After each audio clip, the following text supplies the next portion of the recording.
Hey, chat, we're back. What's up? How are we?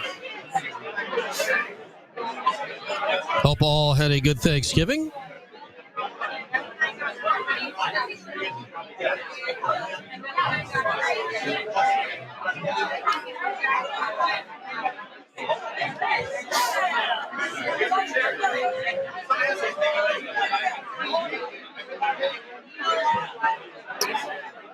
Okay.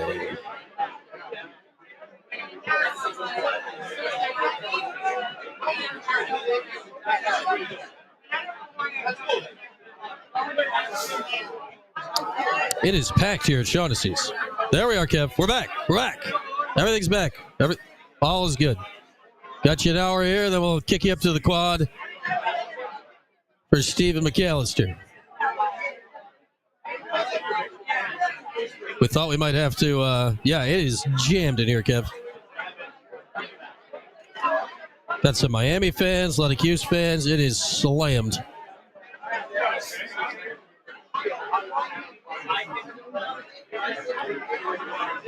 What's up, bowling ball? Yeah, Mike's still waiting. Mike will be a giant by the end of the week.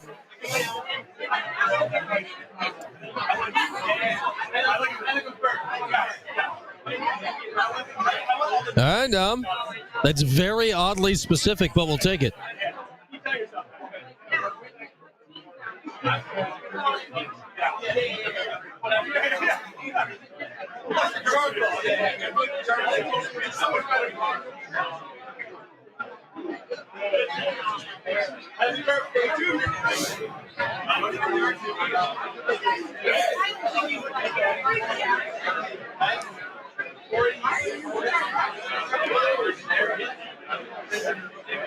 And then it is mob scene at Shaughnessy's here today. What a crowd we got going on as we are now right around 2 hours away from kickoff today for Syracuse and for Miami.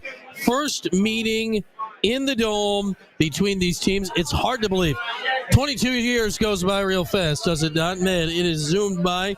It's still, I think maybe perhaps you talk about, Florida State and Clemson are suing the league. Syracuse should be suing the ACC that Miami hasn't been to the Dome yet in 12 years of the Orange being in the league. Ridiculous is what it is, but glad to have the Canes up here today, reliving some of the old Big East days and memories, trying to forget some of the memories. 01, 02, some of those games, not great.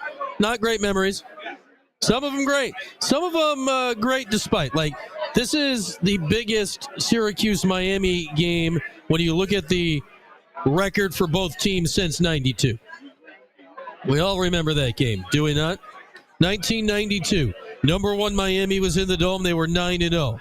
Syracuse was 8th ranked in the country, 9-1. Had Syracuse won that game, there was more than zero shot of maneuvering their way into a big bowl game and maybe having a crack at the national championship. The Canes were riding a long winning streak into that game. They had won the Natty the year before. They were trying to go back to back.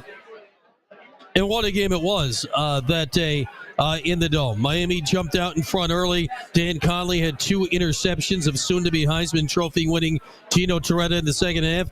And to a person I've ever talked to that was in the Dome that day, they say that was the loudest on the second pick Conley had in the second half. The loudest the Dome has ever been, and that includes people that were also in the Dome for, West Virginia, Nebraska, some of the other games like that. And then it would go down to Chris Gedney getting tackled at the 3-yard line on the final play of the game. 16-10, Syracuse would lose. A tough loss, but one of the great games in Dome history. Today's game, I don't think we expect to play out anything at all like that. 16-10, it might be 16-10 already. Game doesn't start for 2 hours. Miami's the highest scoring offense in the country. We know Syracuse has been able to move the ball with anybody they have played with all season, save for the anomaly that was the Pittsburgh game. But today's game is the only other game in the now 44-year history of the Dome, alongside that 92 Miami game, in which both teams have showed up with at least 8 wins. I know that's not something that's going to happen every year regardless. Like, it requires both teams to have great seasons and then happen to have the game they're playing being like the last or second to last week of the season. It's not something that sets up often if you're Syracuse. It was shocking to find out it's literally only ever happened once before. Once every 22 years like clockwork, we get a game like that. It's only the 4th game in the entire history of the program in the regular season. Obviously, these things happen in bowl games regularly, but in the regular season, this is only the 4th time ever there's been a meeting in Syracuse football history between teams that have 8 or more wins. That 92 Miami game, the 0-1 Miami game down to the old Orange Bowl. Who doggy, that game did not go well, 59-0. I will say I don't know what would have to happen. That's the best college football team I've ever seen. I don't know what would have to happen to change my thought on that. There were like NFL Hall of Famers on that team that were 3rd string. I mean, that team was just beyond absurd. Beyond absurd. And the most recent time this has happened, 2018, the game at Yankee Stadium, 12th ranked Syracuse was 8-2. Third ranked Notre Dame was 10-0. Eric Dungy on the cold, hard, frigid turf of Yankee Stadium hit his back hard early, left for the game in agony, and Syracuse lost 36-3. Dungy would rise like the Phoenix before the Boston College game, though, the next week. And throw for 400 yards and go crazy in his final regular season game. So, has it gone great for Syracuse? The 3 previous times a game like this has existed? No. 111-13, the final score in those 3 combined games. Though, today feels, it's just, you get a feel of the season. You get a feel of the team. You get a feel of the quarterback in Kyle McCord. Feel the head coach in Fran Brown. You watch the other team. Miami's been really, really good. Let's not put anything on them. They're, a shot to be in the playoff, ranked 8th in the country. They're 10-1. They're really good. They're not the 92 Miami team. They're not the 01 or 02 Miami team. They're not that good. They're good. Don't get me wrong. But they are not like some impossible object that Syracuse has to figure a miracle around. And, Syracuse shows up. I know Fran was annoyed about not being ranked earlier this week. I know, the Orange are 8-3. 3 losses is kind of 3 or 4 seems to be kind of the demarcation point of the end of the poll right now. But unfortunately for Syracuse, 2 of their 3 losses were their 2 most visible games of the year. Thursday night Pitt, Friday night Stanford. Not a lot of football eyeballs elsewhere. And you lose to Stanford, which is a bad loss. And you lose to Pitt and get demolished, which was in many ways your worst loss of the year. Today, 3:30 ESPN. You're going to have eyeballs. This game has stakes. Miami needs to win to make the ACC title game. They may need to win this and that to make the college football playoff. We'll see how it all plays out in the machinations of if Miami could make it with a loss next week. They certainly need to win today. Eyes will be on the game for that reason. If Syracuse shows well today, if they win, they clearly have showed well.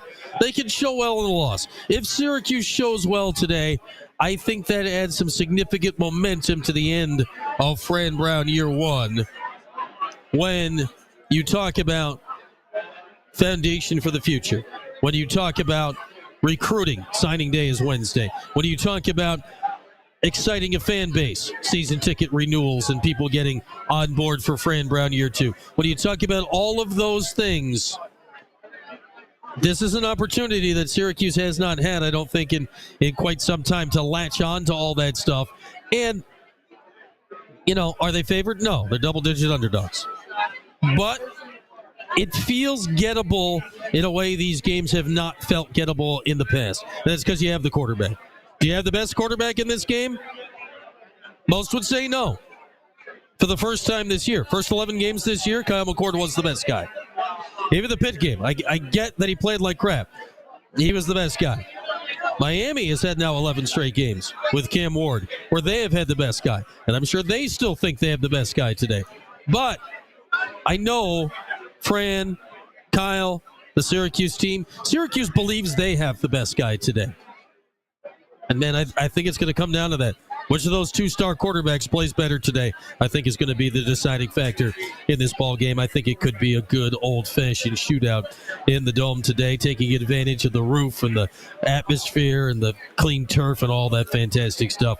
We're to get out there today in the Dome. All right, let's take a break. When we come back, we'll hear from one of those two quarterbacks. Kyle McCord joins us next year, getting you ready for Cuse-Miami live at Shaughnessy's on Cuse Sports Talk and ESPN Radio.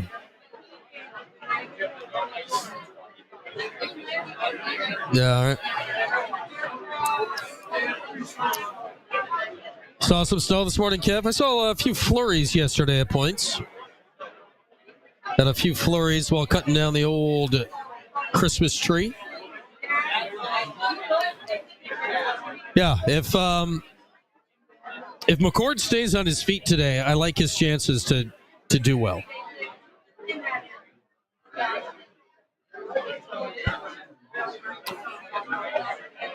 This feels like a game that may come down to like one turnover, one big play, something like that. I mean, it's possible Miami shows up and just is like, yeah, we're top 10 and slap Syracuse around. I suppose that's possible, but I'm not sensing that. I'd say I'm the least worried about that I have been for Syracuse versus a top 10 team in a long time.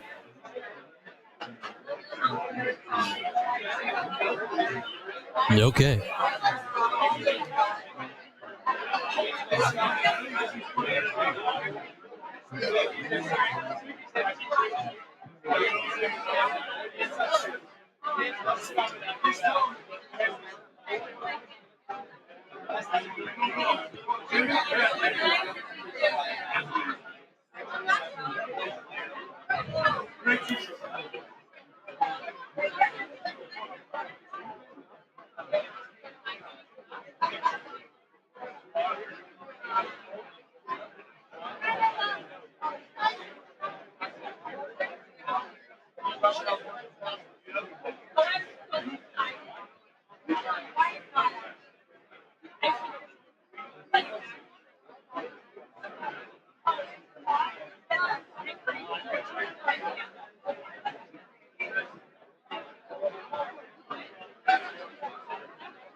No, all right.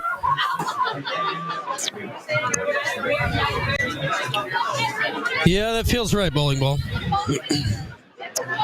No, Kev, we went to the Hafner's Cut Your Own, kind of out past Green Lakes.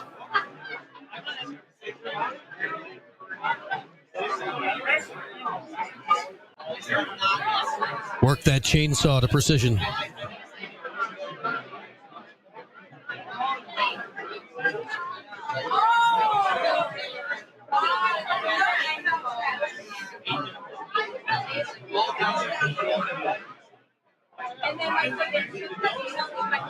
Cuse by $1 million, Noah.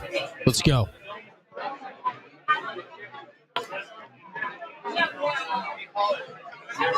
San Diego Cuse is ASMRing himself with a vacuum.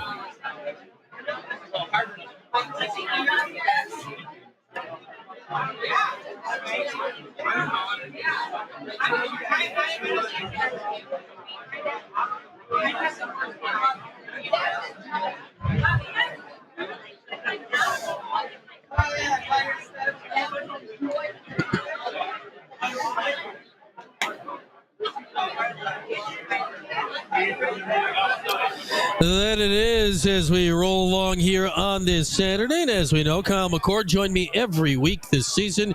Brought to you by our friends at Davidson Ford of Clay, Davidson Chevy of Rome.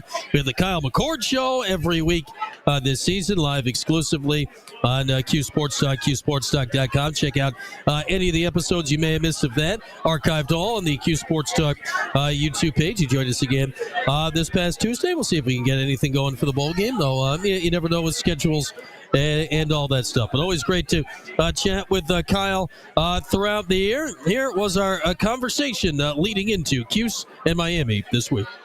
Well, it is our weekly visit here with our guy, Kyle McCord, getting you ready for Cuse and Miami. And, man, what an exciting game this is setting up to be this week, Kyle. And, you know, last week, UConn, it felt very similar to the week before against Cal. You look at the final score, and it's like, yeah, all right, a touchdown game. It felt like, to me anyway, that you guys controlled that game. Was that the same vibe on the sideline? Yeah, I felt like we were always in firm control of that game. Obviously, felt like we left some points out there on the field. But, I mean, they're a good team, 100%. They're, super well coached, and they played hard. But, I felt like we did a good job of coming out fast last week. And then the defense, I think, played pretty well. I mean, you take away that long touchdown run, I think, it's a much different day. And if the offense scores some touchdowns there in the red zone instead of settling for field goal tries, it's a completely different score. But overall, it felt like we played all right. Yeah, if you take away, they had two of their runs were combined for like 120 yards or something. It was like half of their total offense or something like that on the day. And, man, you were flinging it every which way around a career high. Almost had the Syracuse single-game record, finished with 473 100-yard receivers, first time in Syracuse history. What was working so well? I mean, it literally started on the first two plays to the game. Yeah, I mean, we were going to be aggressive from the start and taking – a deep shot to Gill in the first play, and then following that up with a double move to OG in the red zone for a touchdown. So I think that just kind of set the pace and the tempo for the rest of the game, that we were going to be aggressive, and the guys were making plays. And, I think it just goes to show how deep that receiver room is to have three guys go over 100. And then Trev, in my opinion, really should have had 3 touchdowns too, and he wasn't obviously given two of those. But, I felt like, the receivers came to play. They made a lot of contested catches, and then the O-line did a great job, too, with the pass pro. I think I only got sacked once at the end of the game. So it was a good team effort all around. All right, best you can. Let us know what was going on the fake substitution, whatever the heck was going on there. Play. Yeah, so Ole Miss, they scored against Texas A&M. I think it was last year, and obviously we have some guys on the staff from A&M, so I think they showed the offensive staff what they did, and the ref said it was completely legal, so we tried to make it look like Trev was subbing out of the game, so he kind of quickly ran to the sideline but never stepped out, just stayed on. And so, Ole Miss scored on it, so I thought when I threw the touchdown, as soon as I snapped the ball and I saw him throw the flag, I thought, you knew, right? Yeah, I knew right away what, they were going to try to call something. So it is what it is. Yeah, I'd say Fran may have made it slightly too obvious there on the sideline. I don't know, when he pointed at Trevor to run down the field. When I saw that replay, I'm like, oh, that I think that probably might have gotten him. Yeah. No, I think they said it was like the intent to deceive. It was an aggressive ruling. I'm like, oh, 15-yard penalty too, which, I mean, I've never seen that. So I guess, it is what it is. Yeah, I've learned a lot of new rules watching Syracuse football this year. I think I like to think I have a pretty comprehensive knowledge of the rule book, and every week I'm proven wrong. You learn something new. It's amazing how that goes. As we got our guy Kyle McCord with us, brought to you by Davidson Ford and Davidson Chevy. Joins us every week, all season long. It's been a pleasure talking to the Orange quarterback. And, Kyle, you're not one to get yourself caught up in records, yet you're going to have all of them for the single season. You already have the yardage record. You already have the completions record. You're tied for the touchdown record, so next one you'll have that by yourself. Does that hit you at all yet? Do you think it'll hit you later? What do you feel about that and your place in the record book here? Yeah, I mean, to be honest, it really hasn't hit me. And, I think you just get so wrapped up in the season, and you get so wrapped up in trying to win games, and I think the record on all that is just kind of a product of that. But I mean, it is cool. I mean, knowing all the greats that have played here, especially at quarterback, a long list of of guys who had great careers here. So to have that record and be at the top, it is pretty cool. And I'm sure it'll be something that down the line I'll appreciate more than I do now, I think. Yeah, we talked about this part, I don't know, a month ago or so, the last time you almost hit 400, and this time you blew past it. You now have a single game in which you have more yardage than your dad had in his college career,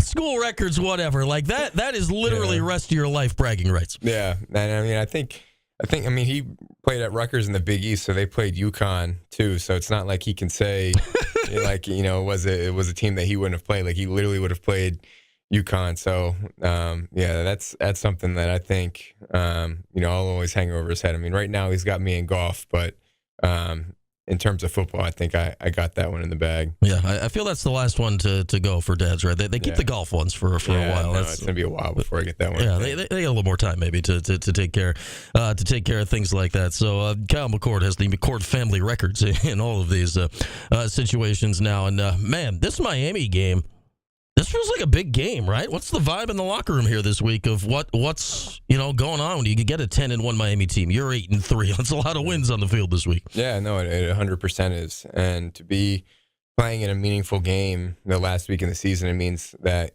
we did a lot of things right to get to this point. Obviously, looking back on the season, we'd love to have a few of those games back, but to be 8-3 and be hosting a top 10 team with postseason implications for them on the line as well as us. I think that we want to make sure that we go out the right way and cap off a great season with a great win. And on top of that, we can't win 10 games if we don't win this one. So there is a lot on the line for both teams, and I think just to have an important game, in week number 12, it means a lot. And so I think the guys are fired up for it. Obviously, preparing as much as they can, and so far having a great week of practice. It's probably old hat coming from Ohio State, because I imagine the Ohio State-Michigan game is kind of like this literally every year. Not this year, go figure, but with lots on the line.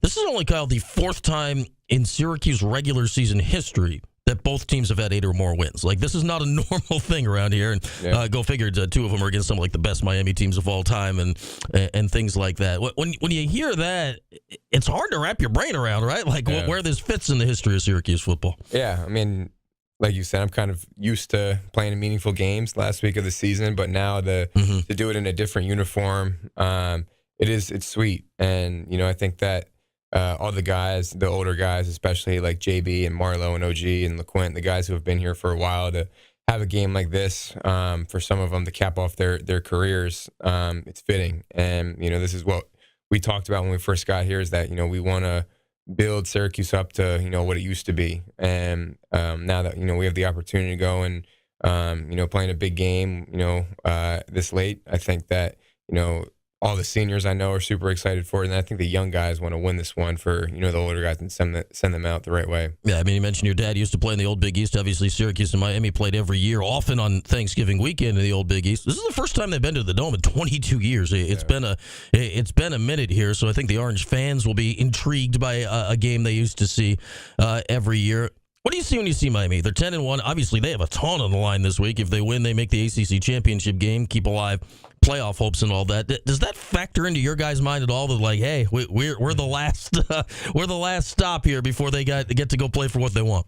Yeah, I mean, obviously, they've had a great year, and they got a lot on the line. But I think the biggest thing that Coach Fran has been saying, and it's kind of been the same every single week, is that it's about us. And it doesn't matter who shows up. Your preparation has to be top tier, and you have to practice as hard as you can every single day. And I think the last few weeks we've done a really good job of taking that message to heart. And I feel like the last two weeks we've had our best practices, and so just continuing to keep that mindset and continue to keep that going, I think is everyone's number one priority now. And then come Saturday, just focusing on, our execution, making sure that, we're playing our brand of football. All right, winning this game, what would that say about you guys? I think, it just kind of cements that, we turned the program around. And, I know a lot of people are, happy with the 8-3 record, but, I know all the guys in the locker room are hungry and they want more. And, knowing that we left a few on the field this year that, we shouldn't have, and, dropped a few games that we shouldn't. I think this would be kind of a way to get some of that back. Obviously would love to be, in playoff contention and, contention for the ACC championship. But, I think this is the next best thing, just to be right there underneath it and, playing in a meaningful game against a really good team. So I think that's what everybody's mindset is right now. All right, I know you're not playing against Cam Ward specifically. Mm-hmm. That said, that's an intriguing storyline. You're the top two passers in the country. Transfer portal. Like you can follow some parallel paths here. Do you look at that at all? Going against him, or do you put that out of your mind? No, I don't. Obviously he's a great player and he's having a great year. But that's a test for our defense. And I got my own things to worry about with their defense, and so I know it'll be a great test. And obviously their offense has put up I think the number 1 points in FBS. So we're gonna have to do a good job on our offense of holding up our end of the bargain. And I think just overall on all sides of the ball for both teams, there's gonna be a lot of talent on the field, a lot of NFL guys. So it's gonna be a high-powered game, and I think ultimately it's just gonna come down to who can make more plays. All right, there he is, our guy Kyle McCord, as we get you ready for Syracuse and Miami this week. And man, I get it. Yeah, the quarterbacks don't play against each other. Yeah, I don't care. They cannot think about it. I like to think about it. Kyle McCord and Cam Ward.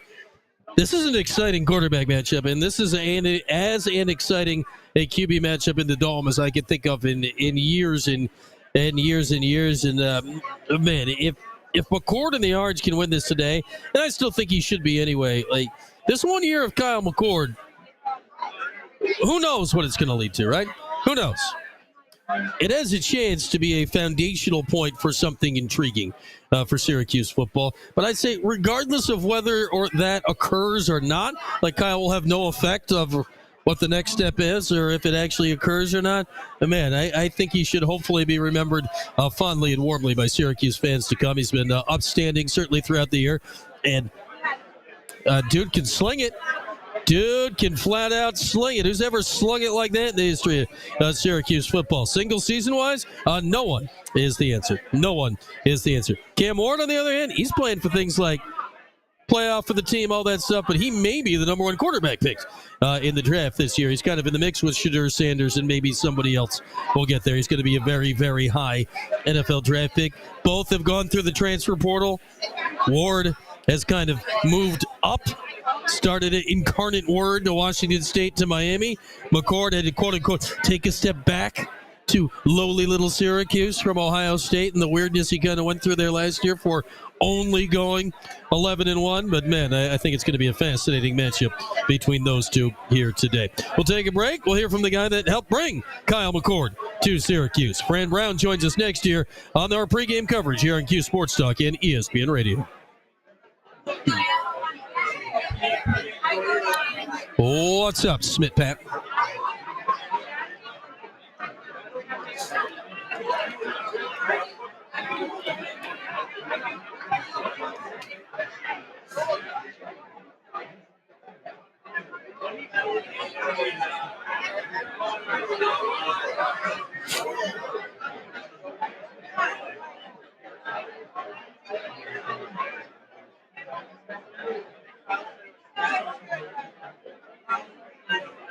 What time's the crunch tonight, Mike?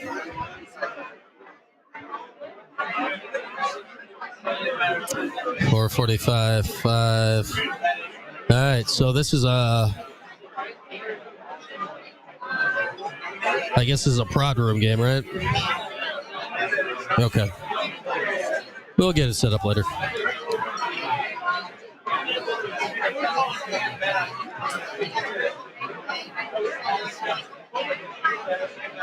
What's that?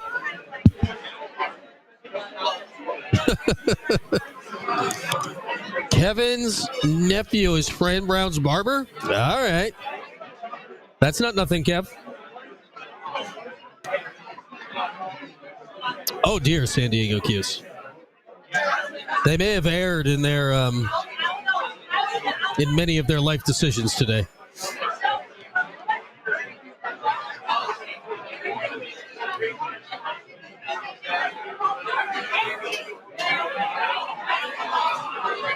Yeah, it's the new place. Give yourself a self-guided tour. Got to go by.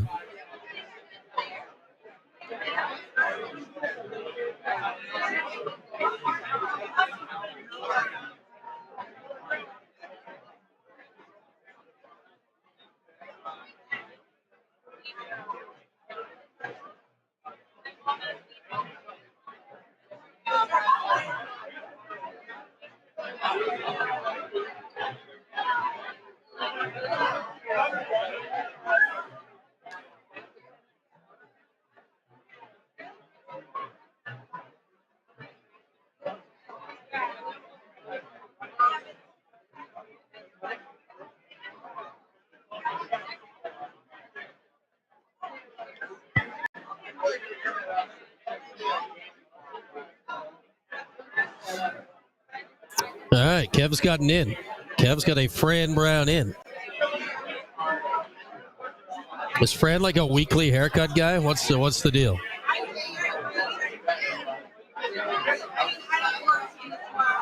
We need all the dirt now, Kev. So you good tipper? What's the tip level? Spill all the beans.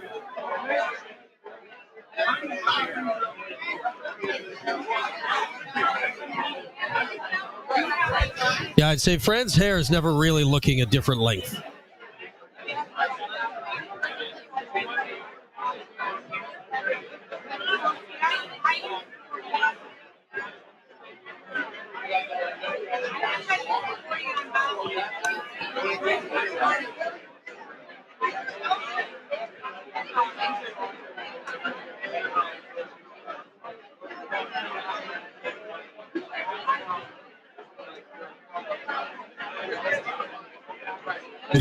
Yeah, is Jerry still coming back to get his hair did, Gavenda?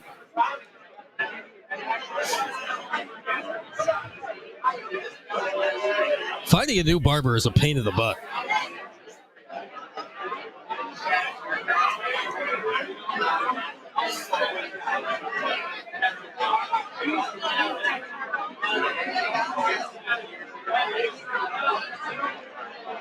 I get it, San Diego Cuse.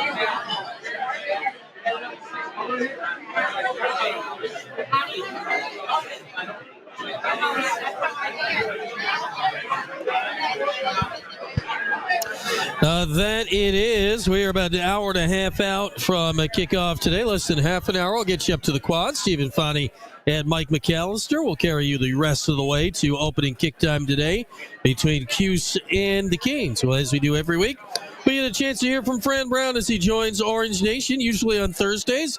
We were all kind of busy on Thursday this week, just a little occupado with the turkey and all that. So Fran stopped by on Tuesday, and here's how his conversation with Steve and Paulie went. All right, Coach, before you came out, we were talking about attendance, and I know that the dome is not full yet. The university's hoping that by 3:30 Saturday it will be full. How much does that matter to you? I mean, Paulie and I talk about it, and I think some fans kind of roll their eyes, like here they go again talking about why attendance matters. How much does it matter to the coaches and the players when the place is full and is operating at its optimal capacity from an audio level? It's loud, it's tough for the opposing team. How much does that matter to you guys? I mean, that helps a lot. I mean, you get a lot of delay of games, you get legal procedures, just all types of stuff that happens. So that definitely helps a lot.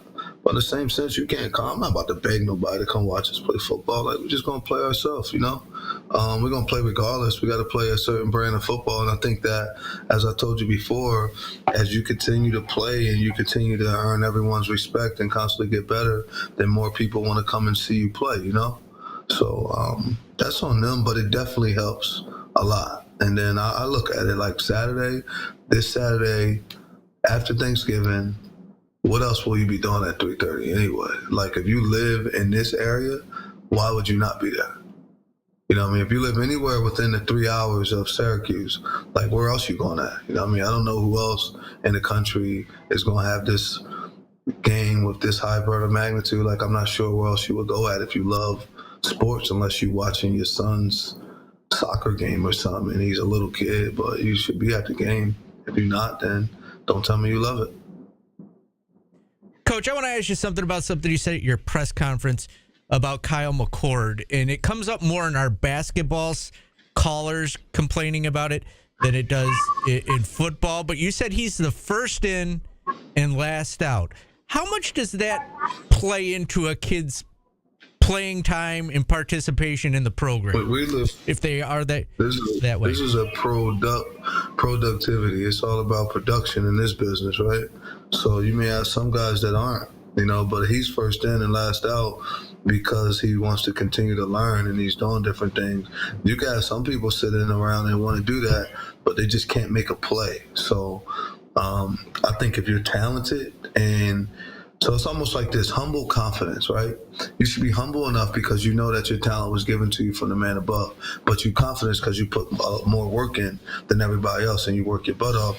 So when you have that, you can walk around with a different piece of it. So, I mean, staying extra, being there later, you don't got to be the last one out. That's not what you need to do, but you need to make sure you understand and know your opponent, and understand and know what you're supposed to do.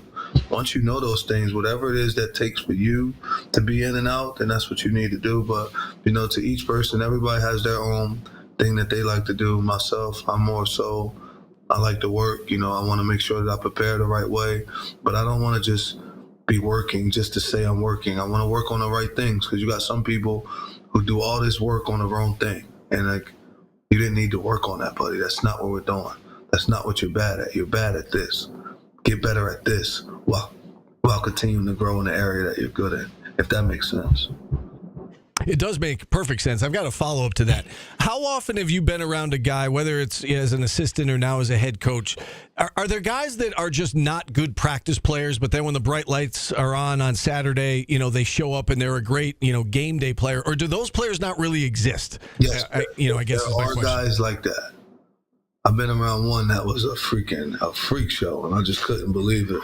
But I'm not going to say his name because I know he practices, but I was at Georgia, and there was a guy who would practice like, are we serious? Did you see what he just did? Like, why'd he do that? And then it comes to the game, and not a human can deal with him. So he was just born different, though. He was born, when God made him, he hit him with like 3 shots. And this dude was like a freak show. Like, he's one of the best players I ever seen. But I couldn't believe it when the way I seen him practice. And then when it came time to the game, I've never seen nothing like it in my life. So, like, he was the one that I was around. That was an exception. Like, some guys are just born different, Yeah. Speaking of really talented players, you got to deal with one. You got to deal with many this Saturday, but one in particular comes to mind when you talk about Miami, and that's the quarterback in Cam Ward. Let's start with him, and then we'll talk about the team. But what impresses you, about Miami's quarterback and what everything he brings to the table? I think his poise and his leadership ability, though. I think he's a real leader. I think those kids gravitate towards him. He got a little bit of that Kyle in him. What I see with Kyle, I could see he got a nice aura about himself. So I'm watching it, and I just see how he plays he played with a good swag. You could tell he believes in his talent. You could see a young man that's worked extremely hard to be in the position that he's in. And I see a line that plays for him. So, I mean, he's got a lot going for himself. I'm very, very happy for this kid, man. It's truly a blessing to see a kid like this, to go and to see his story of, how many offers he had coming out and what he's doing now and where he's at. So I'm very thankful to have an opportunity to go against a guy who's one of the better quarterbacks in the country. I'm being able to see that. And I wish him nothing but success. I hope he does really, really well in the next game after our game. He's a good football player, man. Yeah, he's number 2 in the nation in passing yards right now, right behind Kyle McCord, who is number 1. And we know this Miami team can score a lot of points, averaging just about 45 a game. They lead the country in that category. They're top 15 in the nation in sacks. On the other side of the ball, they're obviously really good, and they're in the top 10 for a reason. What else stands out to you about this team aside from the quarterback? I don't know. They play well. They play together. They're a good team. You just said all the stuff, you know. They lead the country in this, top 15 in that, top 15 in sacks. I mean, they do everything well. So, you know, we get to compete against that. We get to show where we are. There's a measuring stick. There's a stick right there. And you guys think you can play, so let's go show it. We got them right there. You guys said they're the best, so we get the opportunity to go out and compete against the best offense in the country, scoring-wise. We get to compete against one of the better quarterbacks in the country. We get to compete against one of the better receivers and the receiving crew. I think this is the best receiving core we'll go against this year. So we get the opportunity to do that. And then one of the better offensive lines in the country also. So I think they do a good job. And then on the defensive side of the ball, they know how to get the ball and they know how to get to the quarterback. So we're excited about the opportunity that we have to go out and see who we are and what we're about. I know you kind of downplayed the rankings on Monday at your press conference, but I want to offer you a chance to say something if you would like to. We saw the news. Go ahead. I didn't think I downplayed anything, did I? Well, no, you just said that you don't really think about it, and you don't know what it takes to be ranked anymore. And I'm with you. You know, we see the college football rankings last night, the playoff rankings, and once again, Syracuse just on the outside looking in. And I just want to offer you an opportunity to say something about that because again, it feels like there's some teams on the back end of the poll that I believe Syracuse should probably be ahead of. No, there's people ahead of us. I'm not really sure. I don't really want to say much about nobody else and how they get to be where they are. I just know we played some of the teams, and I know some of the teams played teams that we played. We beat them. They beat these other guys. So they just got to do what they want to do. But I was told a long time ago, I remember listening to Nelly's song. He said, he is number 1. He said 2 is not a winner and 3 nobody remembers. So I can't be sitting up here complaining about 25. Sure. You know what I'm saying? That's some sucker stuff right there. So I really don't care. I just worrying about us going out to play against Miami this weekend. So I'm just like messing with them when I say that because everyone has these ways of ranking people, and there's a lot of 8 and 3s that are in the top 15 and top 20, and I knew that we were 8 and 3. And then when you start to go off of everyone's points and who they beat and all these ways they said it was done, they don't do that with us, So I got to make sure we figure out how to put ourselves in position where we never have to allow another human's vote to dictate where we'll be at. Well, I can guarantee this. If Syracuse wins today, they'll be getting enough votes to be ranked next week. Small guarantees in life. I'll shoot up the polls significantly and be 9 and 3 and be all the wonderful things you like to be at this time of year on a football field. But yeah, to Fran's point, he's got one goal, and 25th ain't it. 25th ain't it. No, I think for the rest of us, steps in the right direction. We appreciate them. We do appreciate them for sure. All right, what are we? We're about, let's call it 75 minutes away from the opening kickoff today, give or take. We'll take our last break of this part of the pregame show. In 15 minutes-ish, we'll get it up to the quad to Stephen Fonte and Mike McAllister. When we come back after this, we'll tell you the dream outcome today for Syracuse, brought to you by Liverpool Pool and Spas. That's when we come back after this on Cuse Sports Talk and ESPN Radio.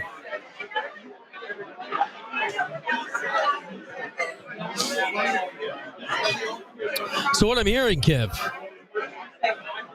is that there's a direct tie between Subscriber Monday and Fran getting his haircut.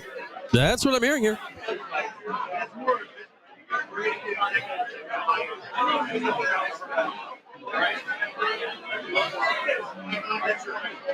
Subscriber Monday, Fran's haircut.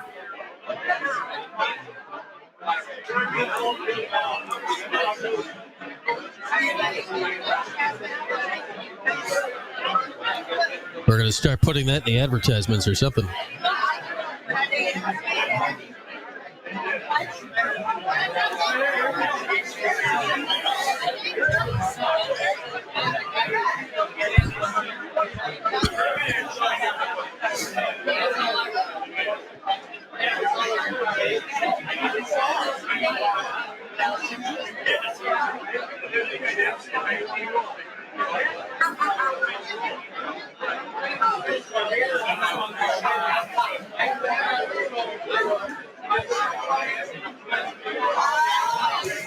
Gotcha, Kev. Well, nice that Fran would give him a crack, right?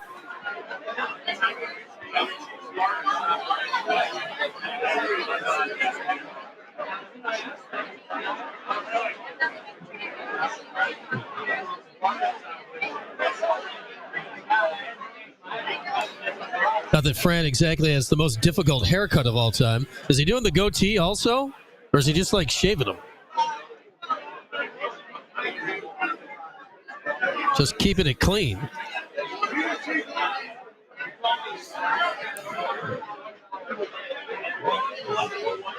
We're doing an in-depth investigation of the Fran Brown haircut.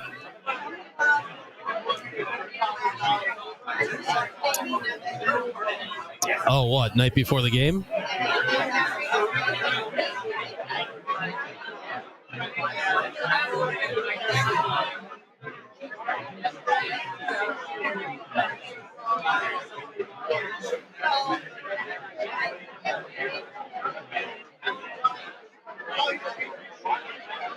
They do have like a barber chair or two in the Syracuse football locker room now, I think. I don't know how often that gets utilized or not.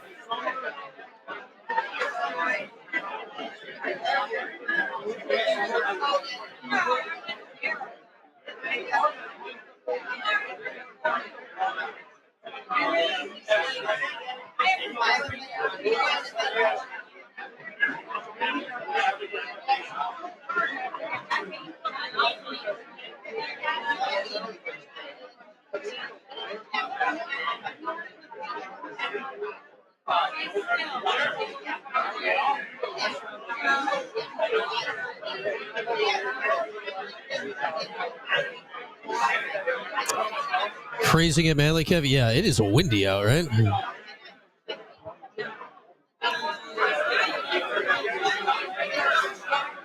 A good day to get inside the dome early to the new Myron Victory Court.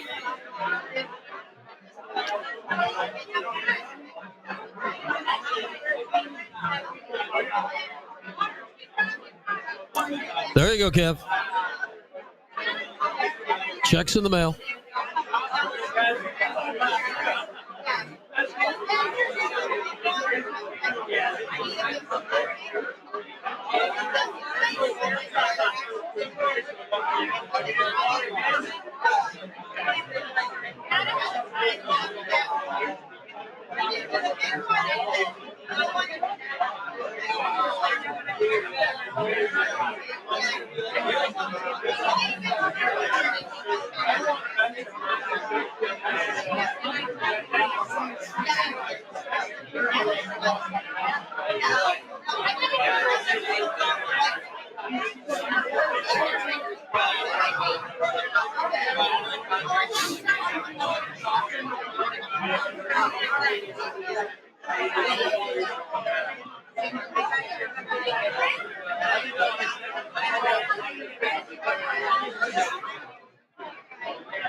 All right, last few minutes with you from Shaughnessy's for our last time here this year. As this is the final game of the regular season. Obviously, one more game to go after this. We'll learn the bowl game 8 days from now. Ever since the start of the college football playoff, they now do a whole ESPN. They do a thing on Sundays. When that gets revealed, it'll be next Sunday. They got like a show at noon. It goes all day long. They tell you the playoff. The other bowls come out. So we'll know that all next week. We'll know that all next week for sure. But as for now, this is the last game on the schedule today as we get you ready for Cuse and Miami in the Dome. First meeting in the Dome between these teams in 22 years. Only the second meeting as members of the ACC after spending a decade plus together in the Big East for a majority of the 90s and trickling into the early portion of the 2000s. And of course, as you know, originally Syracuse and Miami were going to go to the ACC together. Virginia politics, yada, yada, yada, yada, yada. And here we are. But time now for our dream outcome, brought to you by Liverpool Pool and Spa. I look at these quarterbacks, and I get it. Cam Ward may be the better NFL prospect. And that's fine. He and Kyle McCord Yeah, college quarterbacks this year, today, I got him pretty much even. As I always tell you at this point of the broadcast, what's Kyle going to do today? 350 and 3 touchdowns.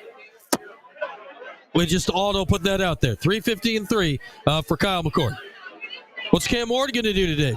Well, if I'm giving Kyle 350 and 3, we kind of got to give it to Cam because I think both these guys, I don't know how you slow down either of these guys today. 350 and 3 for Cam. So, all right, what's going to determine the difference of this game? Where else do we have to look if the quarterback play is going to end up being that even here today?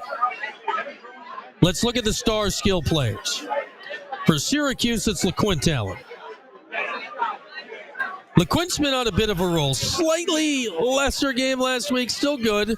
Still found the end zone, but the yardage wasn't quite there. I think he finds north of 100 total yards today. Will it be running? Will it be receiving? We'll have to see how the way the game plays out for that. But I think he finds a couple total yards, and I think he finds his way into the end zone a couple more times today. He's had 8 touchdowns in the last 4 games. That's 2 a game. Give him 2 today. Keep it rolling like that. For Miami, Xavier Restrepo, their star wide receiver. He has made some of the highlight catches of the season. This guy's fantastic. When the Orange have injuries they're dealing with in the secondary, Restrepo has been Ward's main guy from the word go this year. I got LaQuint for 100 total yards and 2 touchdowns. Same for Restrepo. 100 yards and 2 touchdowns. I just think we're going to get a back and forth and back and forth. We'll have to see who ends up being healthy today in Syracuse's receiving core. We know the injury last week to Amari Hatcher late in the game. And in the second half, the Trevor Pena. Hatcher, it sounds like he's out. Pena, we don't really know what the deal is right now. So we'll have to see on that as we get closer to kickoff here today. But both sides have weapons aplenty to deal with. We've seen Kyle McCord. This guy out, that guy out, this guy in, that guy in. It hasn't mattered a whole ton the way he's operated the offense. One of the main keys today is going to be what I've seen to be an improved Syracuse offensive line the last few weeks, a.k.a. since Dave Willaba's been inserted as the starter at left tackle. That seems to have solidified things a bit. It's not a great O-line still. Miami's is better. But ever since Willaba became the starting guy at left tackle, there have been less just free runners coming at McCord from a variety of angles. Savion Washington, a right tackle, struggled at points this year. He's also picked up his play. If the O-line today against the Miami defense that is not from the days of Warren Sapp or Ray Lewis or any of the guys going forward, DJ Williams, Jonathan Vilma, man, they had some guys. Holy moly, they had some guys. Their defense ain't quite that. They're not bad. These are still Miami players, but they're not quite that. If Syracuse's O-line can keep McCord clean, I don't see any reason the Orange don't score points today. Likewise, for Miami, they're going to score. If you're Syracuse, you have to not let that bug you if they score a few times in a row. That's what they do. So be it. But they'll also give it back. I think we got a shootout today. I got it 38-37 Cuse. Why? I don't know. Those felt like 2 good numbers. The total in this game in Vegas right now is like 67 points. They are expecting a shootout. They got both teams right at north of 30. I mean, this is going to be up and down, high octane. Can the Orange start it going early? Can you take the first possession and go down and score? I think that's important today just to get it going. But unlike a majority of Syracuse's games versus top 20 teams of the last, call it 20 years, this doesn't feel quite as daunting here today. It's daunting, but it doesn't feel quite as daunting. I got Cuse by 1, but I think we're going to have a fantastic game to watch today. That's our dream outcome from Liverpool Pool and Spas. Liverpool Pool and Spas, don't just dream it, live it with Liverpool Pool and Spas. All right, game plan later today. Watch the game on ESPN. Listen on TK. Listen on ESPN 1200. We got Mike McAllister and Stephen Fonte on the quad. We'll get you there in about 5 minutes to take you the last hour up till kickoff. Post game today, Crunch are going to be on the airwaves, so we will be Q Sports Talk exclusively after the game today. An exclusive commercial-free presentation brought to you by our friends at Labatt Blue. Come join me after the game. Cuse Sports Talk, Fran Brown and Players Pressers, your calls, all that good stuff after the game of what is hopefully a fantastic end to the regular season today. With that, I'll see you in a few hours. Right now, up to the quad to Stephen Fonte and Mike McAllister here on Cuse Sports Talk and ESPN Radio.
Out here, we're not gonna lie. Yeah, it is.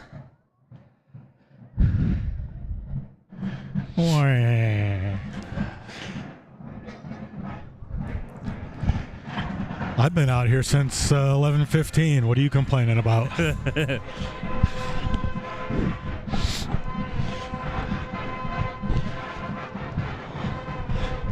Steve's telling me he refuses to work this anymore unless we get the glass cube from ESPN. That's right. The hand warmers, heaters, space heaters.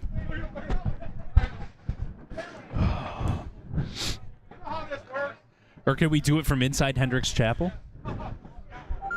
That'd be That's nice. an option. Inside anywhere.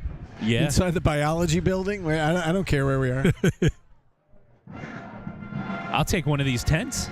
Did I share that stat with you? Did we talk about the stat about first time two teams with 8 or more wins in the Dome? I don't remember if you and I talked about it. I remember hearing you guys talking about that on the radio this week. Yes.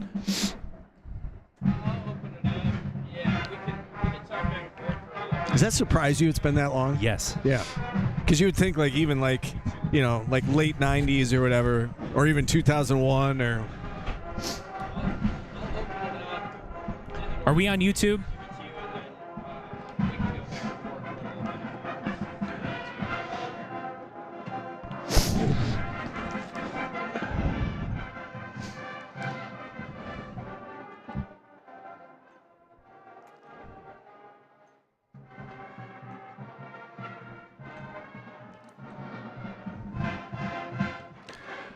We welcome you to the Quad, 1 hour away from one of the biggest games here inside the Dome in recent memory. It is 8-3 Syracuse 10-1 Miami. For Miami, it's a chance to move on to the ACC title game. The Orange a chance to pick up a signature win as Fran Brown's first regular season draws to a close. Stephen Fonte, Mike McAllister with you. This is one of those days, Mike, you are glad that that Syracuse plays indoors. It is crisp, it is cool, it is cold, but it'll be 70 degrees and sunny inside the dome here today. Yeah, Syracuse has 8 wins, Miami has 10, and that feels like about the temperature right now, 8 to 10 degrees, right? It's a typical late November Central New York day, but it's better than having rain or snow. Sure. And when you got a big football game to look forward to, that helps warm you up a little bit as well. So when the schedule was announced, we all looked at this and we said, oh, wow, they're closing out with Miami. We knew Miami was nationally ranked to start the year, and we said, wouldn't that be something if this game meant something for both teams? Now, it doesn't quite mean what it means for Miami. It doesn't mean that for Syracuse. It doesn't mean an appearance in the ACC title game. But this game means a lot for the Orange. What would a win today mean for Syracuse? I think it takes the season from being, hey, that's a good first year for Fran Brown, to saying, wow, what a fantastic season. It's a signature win. I think it would be his 3rd win over a team that was ranked at the time. And as much as people talked about the easiness of this schedule for Syracuse, 3 wins over ranked opponents would be pretty solid, and one of those being that Georgia Tech team that nearly pulled off the upset at Georgia last night. Looked pretty good in that game. So I think it just takes the season to another level, and then gives you the chance with the bowl game to get to double-digit wins for just the second time in the last 23 years or so. All of that is very meaningful, and it puts you in the top 25. And if you get into the top 25 at this point, almost regardless of what happens in the bowl game, you're probably going to be right there and finish in the polls by the time the thing ends. Yeah, the last time Syracuse finished in the final poll of a season was 2018. A lot of things go back to 2018, and then prior to that, a lot of things go back to 2001. It's only happened. It's happened one time since 2001. That was in 2018, where Syracuse finished the season ranked. And we know how these things work with the polls and whatnot. And next year's poll, a lot of time, not that it matters whether or not they're ranked in the preseason next year, because ultimately it depends on what you do. I mean, Florida State, for instance, was ranked in the preseason. We saw how that worked out. But with 12 teams now making the college football playoff, it doesn't hurt to start in the mix, in the top 25, top 30, whatever the case may be. So if you're able to finish this year in the top 25, there's a good chance you may start next season in the top 25, although you won't have Kyle McCord anymore, and you're certainly going to lose some key players. But the hope is you either go out and you get another stud quarterback in the portal, or you develop one of these guys that you've got. Yeah, and I think part of the reason Syracuse isn't ranked right now is because they started so far off the radar, given what they had been the last several years. Whereas if they were one of these teams that was kind of just outside the top 25 and the others receiving votes at the beginning of the season, I think they'd be ranked right now. I think there's a legitimate argument that they deserve to be over a team like UNLV. When you go through UNLV's record, they really haven't beaten anyone of note. Their best games are losses to Syracuse and Boise State. And Syracuse beat them head-to-head, beat them at their place. There's only a 1-game difference. So I think Syracuse has an argument to be ranked. But if you win this game, you will be in that top 25, and then going into next year, you'll be on everyone's radar. So if you're in a similar situation as you are right now, you should already be in that conversation. We know what the scenario is for Miami. Win, and the Canes are in the ACC title game. A loss, and Clemson goes. And Clemson actually asked if they could play earlier this week, because Syracuse-Miami was at 3:30. They wanted to play prior to that, so that it wasn't a case of them taking the field knowing that if Miami won, for instance, they lose the motivation. And what is still a big game for them against South Carolina. They're on the field right now. I know you've been monitoring that game. Are they still in the lead? It was 14-7 They are last up 14-7. Third quarter just ended. They have a 3rd and 17 from their own 40. All right, so that game looks like it's going to go right down to the wire, which you would expect. So if Miami loses, regardless of the outcome of that game, Miami loses, Clemson's going to the ACC title game. Tigers, though, trying to stay in the mix for the college football playoff. They're right on the outside looking in, it would appear. And if they pick up a win over South Carolina, do you think that pushes them into the top 12 next week? It may depend on what some other teams do, but if you get some help to kind of make it so it's not really a question, like let's say Ohio State wins and that maybe pushes Indiana back a little bit, maybe an Alabama that's kind of right on the fringe as well, maybe they lose to an Auburn, so that pushes you up a little bit. Still a lot of other games that are going to kind of help sort this out, but certainly if you beat South Carolina, I think that you've got a discussion, at least an argument that they should be in. I think, not to get too much off topic here, we're going to talk a lot about Syracuse-Miami, but as long as we're talking college football playoff, I think the expectation all along this year was ACC is only going to get one team in. Whoever wins the conference is going to go. But you look at it now, Miami and SMU are inside the top 12. Clemson's right on the outside looking in. If Clemson beats a ranked opponent in South Carolina today, that might bump them up a little bit. We saw what Georgia Tech did with Georgia yesterday. Didn't win the game, but probably should have won the game. And Georgia Tech is a middle of the road ACC team at this point. Do you think it's possible? And I guess what's the likelihood that multiple ACC teams make it? Can they get 2 in? I think so. Now, I think part of that would be that a team like Miami goes to the ACC championship game with 1 loss, which means they would beat Syracuse today. If Miami loses to Syracuse today and Clemson goes to the ACC championship game and SMU beats Clemson, then you're looking at then 1. Yeah. I think you're probably looking at 1. I'm not sure they'd still put Miami in. They might go towards, a 3-loss SEC team over a 2-loss Miami team. If Clemson beats SMU, are they going to keep SMU in there? I would say probably not, just because that team was so far off the radar to start the season. So if you're the ACC and you're looking for your best case scenario, I think it's that Miami wins today. You go to the ACC championship game. It's a competitive game. SMU squeaks it out, and then you get SMU and Miami. And I think that's the most likely scenario. Now, I do think there is a possibility, depending on how some other games play out, that you could sneak Clemson in as a 3rd team, but I think you need some help to get there. What about if Clemson wins today, they get bumped a little bit up, and then Miami goes to the ACC title game, plays SMU, and beats them? Do you think Miami and Clemson could go?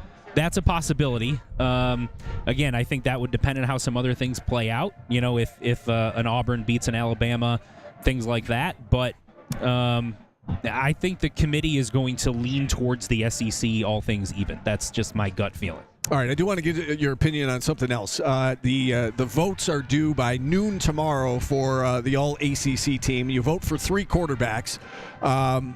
I would assume your top quarterback is Cam Ward. Is Kyle McCord second? I think he should be. Okay. You're leading the nation in passing yards. Is there any scenario in which he finishes above Cam Ward, or is that already put to bed? Yeah. And I'm not I guess the problem is you don't get to see this game today. Right. Because if Kyle McCord goes out and throws for 450 yards and 5 touchdowns and they upset Cam Ward and Syracuse's defense holds Cam Ward to an un-Cam Ward-like game, maybe he throws for 200 yards, has a couple of picks, could that bump Kyle McCord up in some people's minds? I think that's realistic, but since your votes are due before that final game happens, which I think is ludicrous personally, have them due by noon tomorrow and release them middle of next week. That seems the most reasonable. But coming into the season, I think most people thought Cam Ward was the best quarterback in the ACC, and he's played so well that it would have taken something even more Herculean from Kyle McCord to pass him. Yeah, I remember we talked very early in the season about Kyle McCord and his numbers, and I said, do you think he can, break the single-season passing record? We kind of joked about that. Not only did he break it, Mike, but he's already broken it. He's up by about 200 yards on what Ryan Nassib did in 2012, and he's got a whole nother game today, plus a bowl game coming up. It really has been a remarkable season and a really special season. I don't think we realized, maybe just how important he was going to be to this season, to the program. When we signed, I think we all looked at it, we're like, wow, they got somebody from Ohio State, and that's great for Fran Brown. But I mean, what he's surpassed the expectations. I'm not sure that was. I didn't think that was possible going into the year. I think he surpassed the expectation. There were a lot of Ohio State fans when he signed here that said, we got rid of him. We're going to be better. And I know Will Howard has been good for them. I think Kyle McCord's had a better season than Will Howard has. Sure. And I think there were some misconceptions regarding what Kyle McCord is. I think he's proven a lot of people wrong with the way that he has played this year. And not only has he met the expectations of even the most homerish Syracuse fans, I think he's exceeded even those. Any issues that Syracuse has had this season, the couple of losses that they've had, I don't think you put any of those on Kyle McCord outside of maybe the Pitt game because of those 5 interceptions. But in a 12-game regular season, if you put one game on the quarterback and you win 8 or 9 of them because of the quarterback, he's had one of the best seasons individually in Syracuse football history. And I think it's really important, too, not just for this season, but I think what he's done is going to have a lasting impact on this program moving forward, because I think Fran Brown now can go into the portal, for instance, or into a high school senior's living room and say, look, we brought in Kyle McCord. Look at what we did with him. He threw the ball. I think he's throwing on average 47 times per game. It's insane. You're going to come here. You're going to have ideal weather conditions for at least 6 games out of your season. You're going to play, high-level competition. We feel like we're in the mix for the college football playoff. Come throw the ball 50 times a game and throw for over 300 yards. We'll get you ready for the NFL. Like, there's so many talking points with what Kyle McCord has done in just his 1 year here that how could you not want to be a part of that if you're a quarterback? Yeah, and you can show the numbers that Kyle McCord put up at Ohio State and compare them to what he put up at Syracuse and say, listen, we're not saying he wasn't really good there, but just look at not only the numbers that he's putting up. What we allow him to do. Right. Yeah. Exactly. So we put the ball in his hands and we trust him to run our offense more so than other programs. You're going to be in the same situation, and we developed him. That's part of it too. This isn't just Kyle McCord showed up and just did his thing. Like, there's teaching and development, and you're working on things, and Syracuse can point to that some of the improvement is also because of the coaching that he received. Yeah, I think it was really important that this team get to more than 7 wins this year. I think it was important to see improvement and to see improvement and then to see the numbers that McCord and this offense have put up under Jeff Nixon. I think that's going to be a huge selling point in this offseason. Last question on this, kind of big picture stuff before we wrap up this segment and take our first time out. Do you think the next quarterback of Syracuse, the 2025 starting quarterback, is he in the program right now, or do you think they ultimately go and they try to get one out of the portal? I do think they'll try to get someone out of the portal. If it's going to be someone on the roster, I think it's going to be Jakari Williams. I don't think it's going to be a Carlos Del Rio Wilson, etc. Now, maybe Michael Johnson Jr., because I believe he does. Does he have another year? I believe he does, yes. I believe he does, right. So he would be coming back. He's the backup right now. There's a possibility they turn it over to him, but I do think they're going to go after some guys in the portal. It really just depends on who's available. My gut says that the starting quarterback's not currently on the roster, but if it is, I think Jakari Williams has a shot, and I think Michael Johnson Jr. has a shot. All right, let's take our first time out here on the show. If you want to check in, give us a call, 315-437-7644. Got about 45 minutes until kickoff between Syracuse and Miami. It's the regular season finale. It's a big one. We're back after this on ESPN Radio.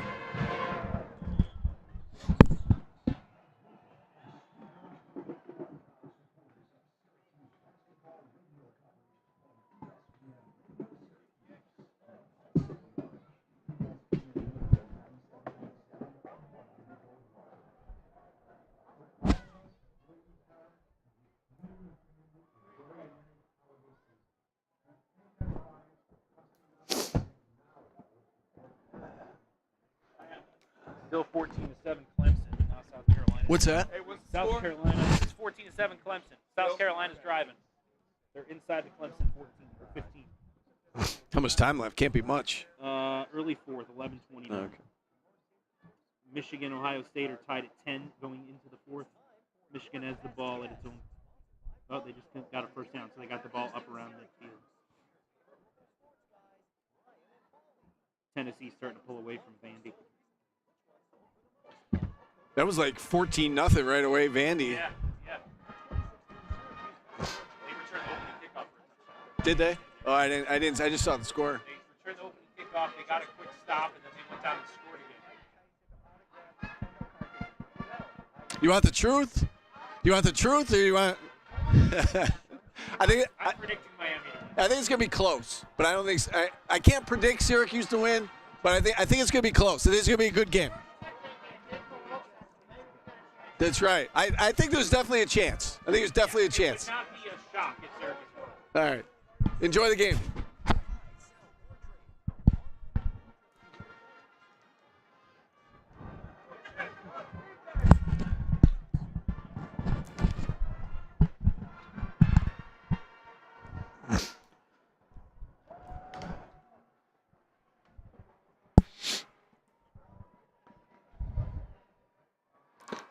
My phone is like frozen.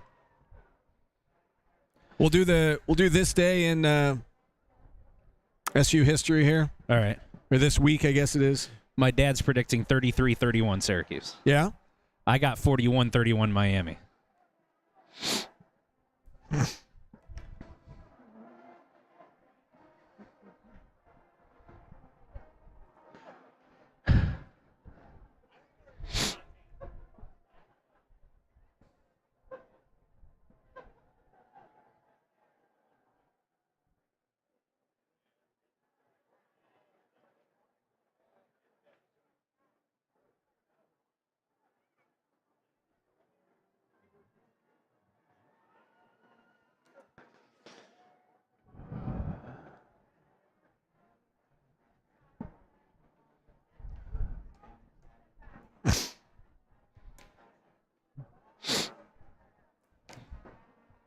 Oh, Clemson got the ball back. What happened?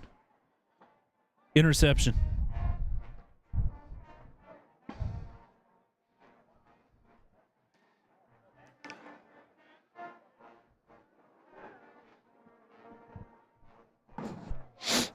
And now Michigan's driving.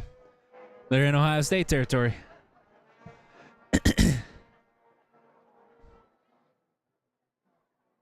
Mike Hart's still the running backs coach there?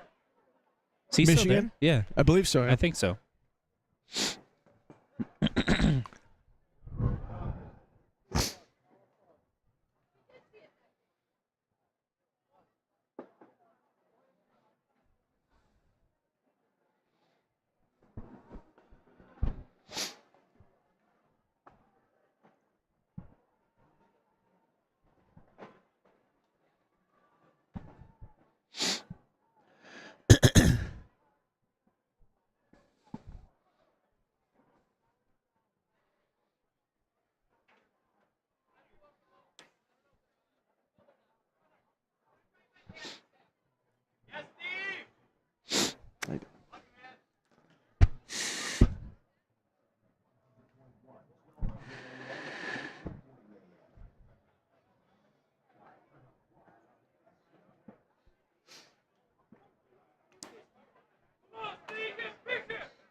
All right, we're back on the quad. Stephen Fonte, Mike McAllister, about 45 minutes away from kick between Syracuse and Miami. Time now for This Week in SU Memories. It's brought to you by Shep Family Funeral Home. And for This Week in SU Memories, we go back to November 28th, 1998. Final game inside the Dome for one Donovan McNabb.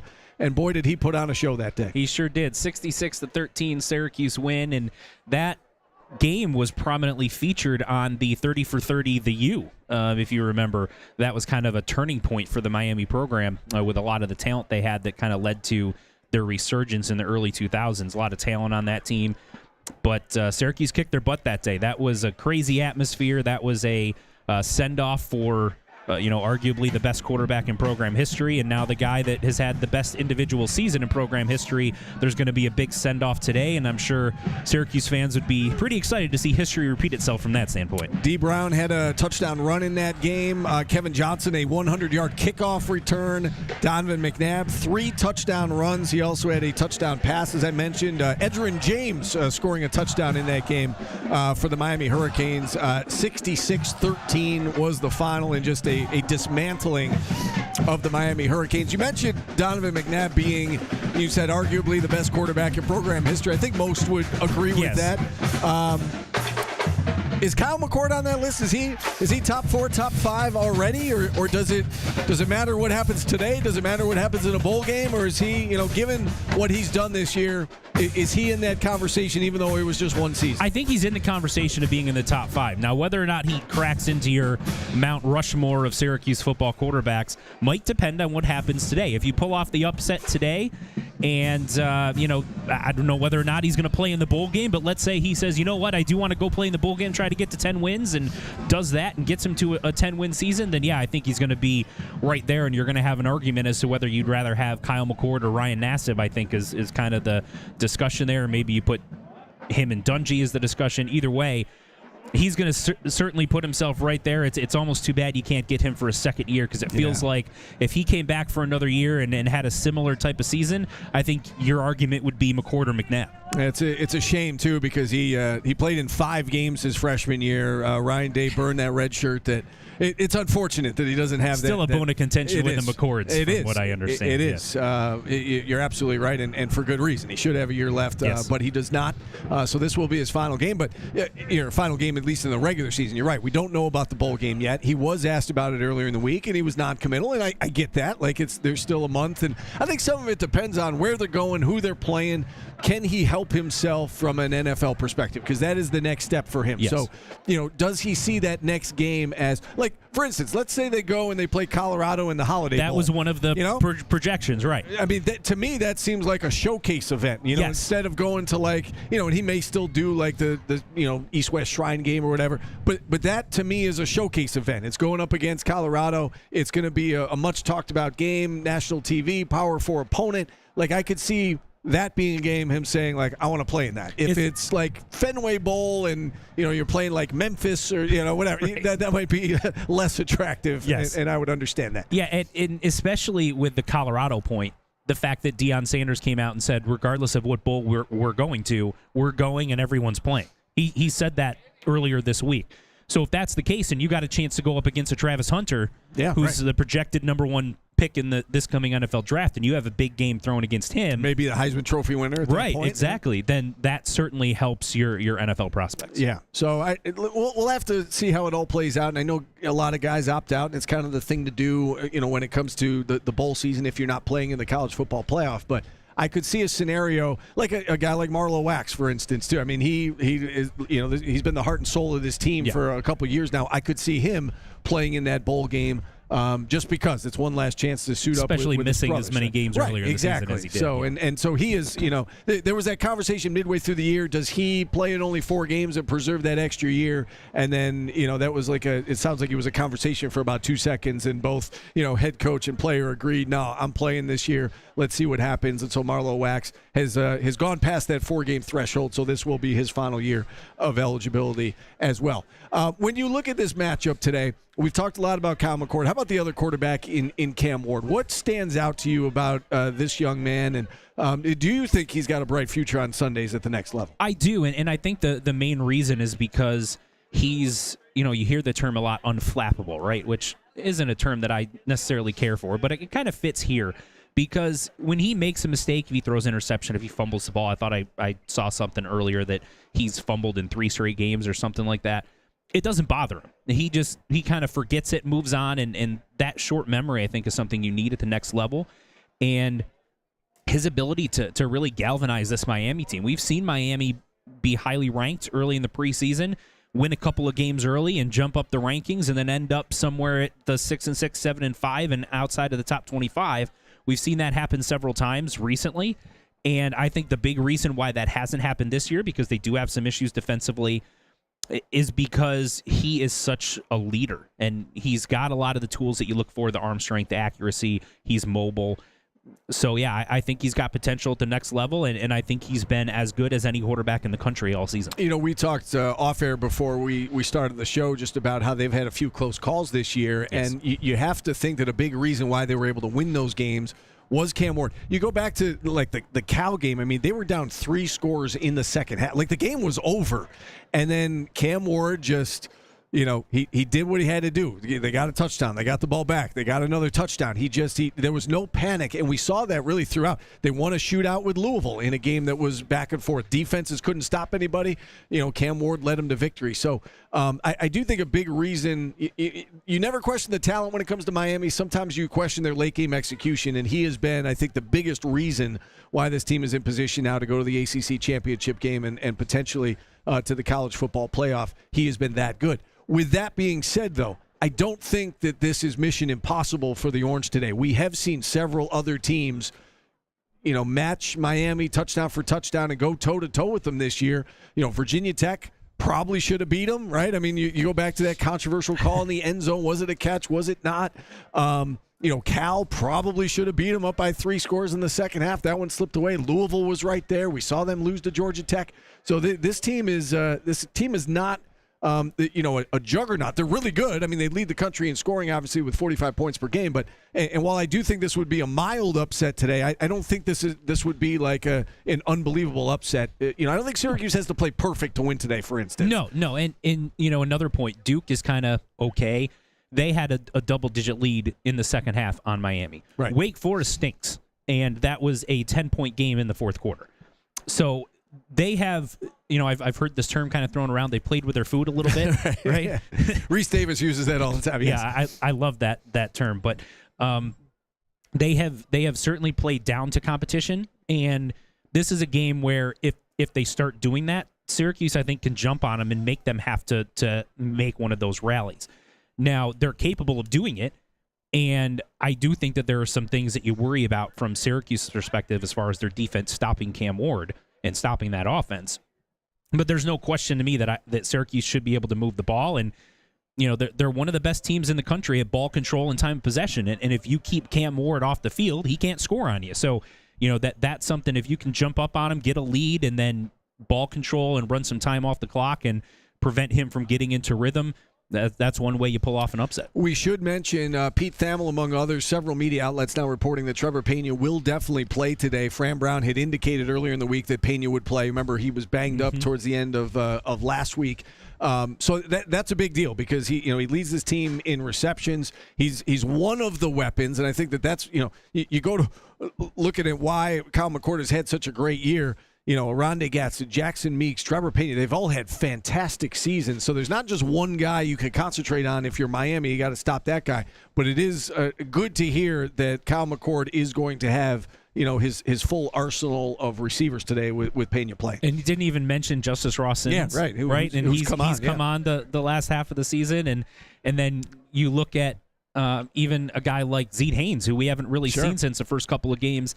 He's been back the last few weeks. We don't know if he's going to get out on the field. He hasn't seen the field the last few weeks since he's been back. But with a Syracuse team that has struggled to have a real deep threat to stretch opposing defenses, and a Miami team that has struggled with the deep ball, he's someone that maybe you can throw out there and just kind of have him run a go route a couple times a game and see if you can catch Miami off guard. Now, correct me if I'm wrong. My phone is like frozen. So it actually just loaded. So Zeke Haynes only played in 2 games. Right. And my thought all along is I wonder if they're saving the year. And so that would mean he could play up to 4, which means he could potentially play today and in a bowl game, and he still would preserve the year of eligibility. So if that has been the plan with Zeke Haynes, do you think we see him today? If that's the plan, then yes. Now, I think it really all depends on how ready the coaching staff feels he is. I don't think there's a question of his talent. He's the fastest guy on the team. He puts pressure on opposing defenses. As good as the skill position players have been and the receivers have been this season, he just puts a different level of pressure, and it's something I think they've missed in a couple of games this year. And so if they can throw him out there for a play or two and have him stretch the field and go down the field, I mean, there's a couple of things there. One, is Miami prepared for that? Well, that's why I brought it up, because nobody's been talking about Zeke Haynes. Like, right. We brought him up several weeks ago, and Fran Brown was kind of like, yeah, he's back with the team, but, like, you'll see him when you see him type of thing. And I wonder if this has kind of been the plan all along, like, unveil him for the Miami game, or you know what I mean? Like even if he can only play like 10 snaps or 15 snaps, like if that's something that they have not prepared for, that could be, could be a trick play type scenario.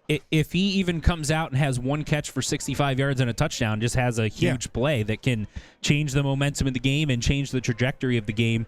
Those type of big explosive plays are something that you need to pull off an upset. So I could see a scenario where that happens. Not necessarily something I'm going to predict. Yeah, sure. Right. But yeah, I mean, that would be, if you're Syracuse trying to throw something that they have in their back pocket that Miami hasn't seen, that certainly is something that you could see being one of those. Yeah, he had 8 catches for 97 yards combined in the 2 games against Ohio and Georgia Tech. We have not seen him since, but again, he could play, again, theoretically, I'm just throwing it out there, could play today, could play in the bowl game, and still preserve that year of eligibility with the red shirt. We started this segment with This Week in SU Memories. It is brought to you by the Shep Family Funeral Home.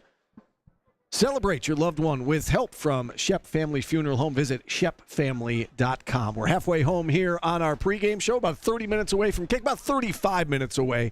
I guess technically the kickoff is set for for 3:35 is what we've been told. So about 35 minutes away from kick. We're going to take a timeout here. We are back after this on ESPN Radio.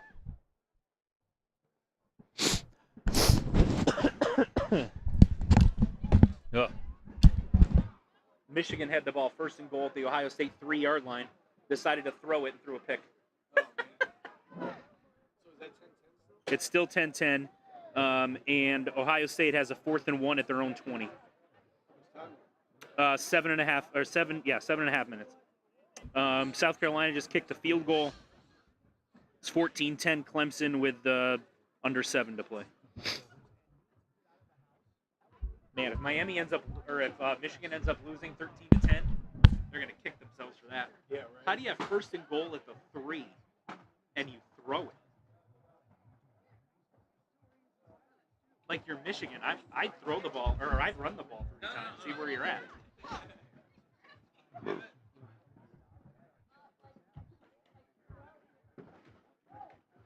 My mom says Mike Hart is not at Michigan anymore. Oh, really? Yeah. I don't know.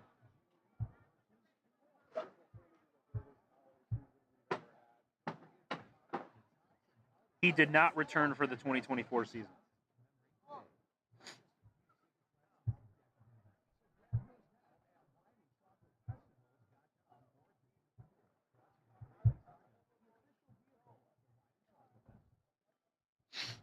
Doesn't say that he's anywhere.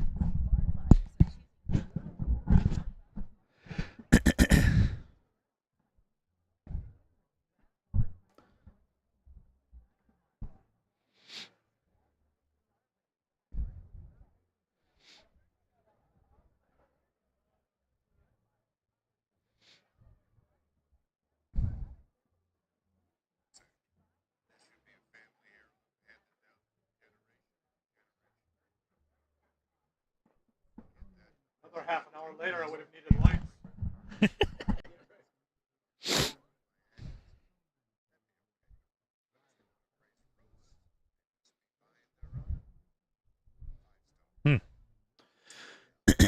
Syracuse is 2nd in the country in time of possession.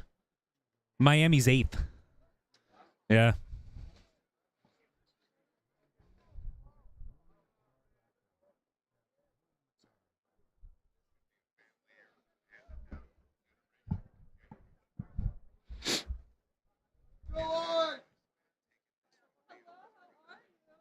How are you? Kyle McCord.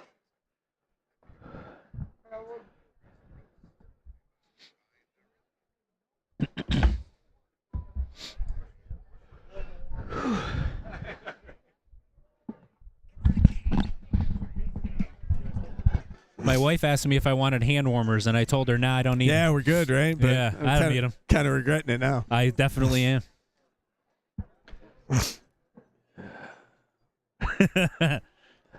I'm like, I grew up here. I can handle this.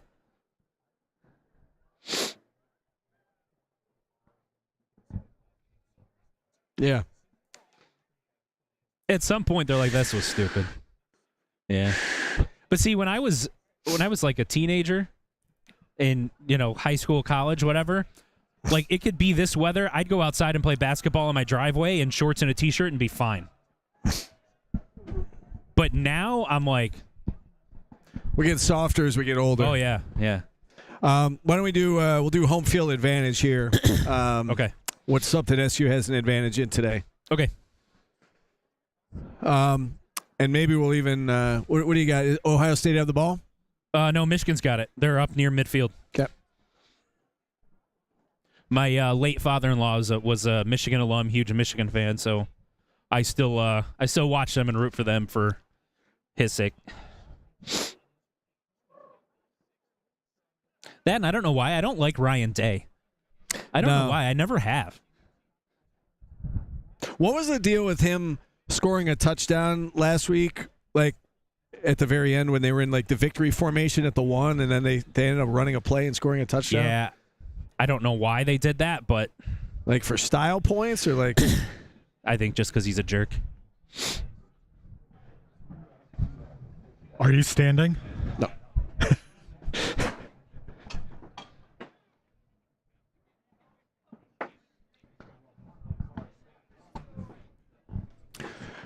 All right, we are back on the pregame show. It's very chilly out here on the quad. You know, a little bit. Fans making their way in. They're going to warm up. There's not a huge crowd out here for good reason. We were given the option early in the week whether or not we wanted to be out here. And I was like, oh, it'll be fine. I mean, we're fine, but it's... yeah, we're surviving. Yeah. We're tough. I am looking forward to kickoff, though, at 3:35. So I'm looking forward to finding my wife's car with the heat crank so she can drive me home. Yeah, there you go. All right, let's move on to the home field advantage. It's brought to you by the Marriott Syracuse Downtown. Give me something that you think Syracuse has an edge in, an area that Syracuse has an edge in today against Miami. Miami's pass defense has been vulnerable all season, and that's where teams have had a lot of success when they've moved the ball against them. And, you pointed to that Louisville game. Louisville really threw the ball well against them. I think that's where Syracuse can have an advantage is its passing attack. And I think, you look at almost every Syracuse game this season and we talk about it, right? If you protect Kyle McCord, Syracuse will score points. And I think it's the same thing this week. If they do that, I think they're going to be able to move the ball, score points, and most importantly, as they throw the ball, that's how Syracuse controls time possession. Right. They don't do it with the ground game. They do it with the short passing game. And that keeps Cam Ward and that dynamic Miami offense off the field, prevents them from scoring themselves and getting into rhythm. That's, I think, the biggest key for Syracuse. I think you're absolutely right, and I was going there as well. And I know we'll talk about this in the next segment when we give our predictions and whatnot, but everybody's talking about Cam Ward and, can the Syracuse defense slow him down? They're going to score their fair share of points. He's going to come up with his fair share of big plays. I do think, I'm with you, I think the biggest key today is can the Syracuse offensive line keep Kyle McCord upright and give him time to throw? Because if they can protect Kyle McCord, I think he will have his fair share of big plays. They will put up their fair share of points, and then I think you're in for a shootout, and I think it's, whoever has the ball last kind of game, wins. We should point out Miami is 11th in the country in sacks. They Yes. as you said, their pass defense has been vulnerable, but they can get to the quarterback. And if the SU offensive line can give Kyle McCord time, I think you're in for a really good game today. Yeah, I mean, how cool would this be to have it be something like 34-31 Miami, 2.5 minutes to go, and Kyle McCord's got the ball with a chance to go down and score and win the game. Yeah. I mean, that would be fantastic from an entertainment standpoint. Now, Fran Brown would rather Syracuse is up 41-10 at that point. You're taking a couple of knees and the game's over. Right? But just from that would be kind of a cool thing to see whether or not they can march down the field and score in that scenario. But yeah, I mean, I think it really comes down to protecting Kyle McCord. The more they do that, I think they'll be able to move the ball. And it's going to be interesting watching this game because Syracuse is second in the country in time possession. Yeah. Miami's 8th. Yeah, you pointed that out during the commercial. Both of these teams are used to having the ball in their hands quite a bit, and that's why they've scored as many points as they have.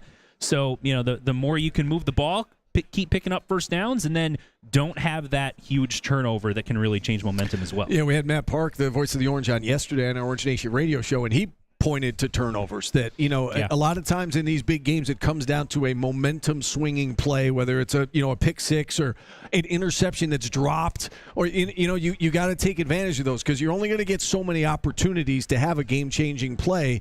Can you take advantage of it? Can you, if you're the defensive back, can you, bring it in and create the interception? If there's a batted ball up in the air, which team comes down with it? Is it the offense? Is it the defense? If you get a strip sack, can you be the one that recovers the fumble? As another right. example. Yeah, exactly. So I do think we're in for a close game today. I saw the line was 11. I understand why it's 11. I know Miami's really good.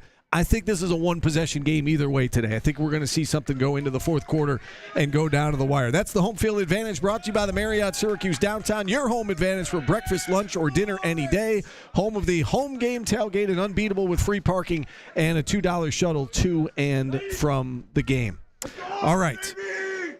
Fans making their way into the dome. They are. They're running by. Nobody's stopping to listen because it's like 5 degrees outside. At least it feels like it's 5 degrees outside. I'm insulted by that, to be honest with you. Everybody's walking by. At least they're smiling and waving. That's good. But that is nice. We don't have a big crowd in front of us today, which I totally understand. Let's take our final timeout. We're going to wrap things up on the other side. We'll look around the rest of the ACC. We'll give our predictions for today. We are back after this on ESPN Radio. Well, South Carolina is now down to the Clemson 25 with 2:30 to go. Who's got it? South Carolina's got it at the Clemson 25 with 2:30 to go. Clemson's still up 4. Hey, Mike, can we sync up our clocks here? So what's the so first and foremost, what's the off time?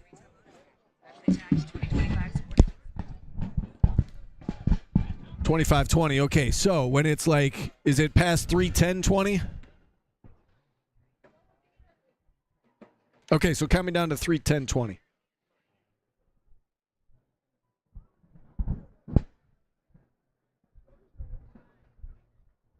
Okay, so 15 minutes from right now, correct? Okay, thank you. Great job counting, Mike, by the way. Yep, it was well done. Your elementary school teachers would be very impressed. And it's starting to snow. Is it? Yeah. Oh, great.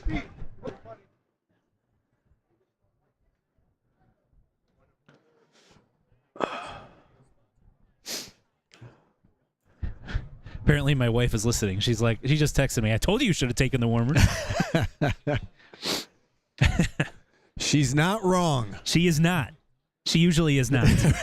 My first mistake was not listening. Yeah, right. But I'm stubborn. She knew that when I've got two pairs of gloves. I've got like a thin pair that's easier to like. Yeah. And then I've got a thick pair, but I was like, nah. I was like, I'll be good with the thin pair. Now I'm wishing I brought the thick pair. I'm wishing I brought like blankets and. Yeah, right. My feet are cold. Yeah. All right, we I got can still this. feel my toes a little bit. One so that's more good. segment. One more segment. We That's got right. this. Wait, what is going on? It's very comfortable out here, Mr. Levine. I bet. Yeah. And it's even We're worse for perfectly you. At fine least with we're- doing this, we're Mr. covered. Levine. Yeah.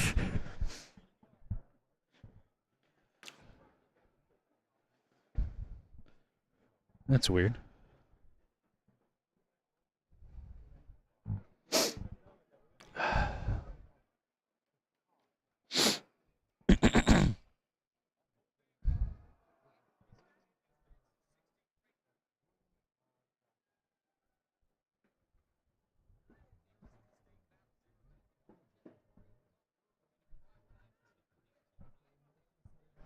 Good thing there's only one more segment. I'm running out of light.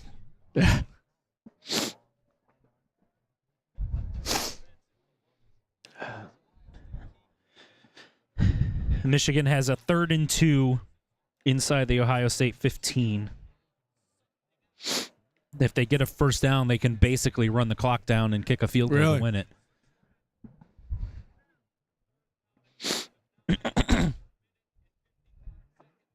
Michigan's quarterback is 9 for 16 for 60 yards and 2 picks. And they're about to take the lead. Wow. Weren't they like a 20-point underdog or something? Yeah. It's pretty big margin.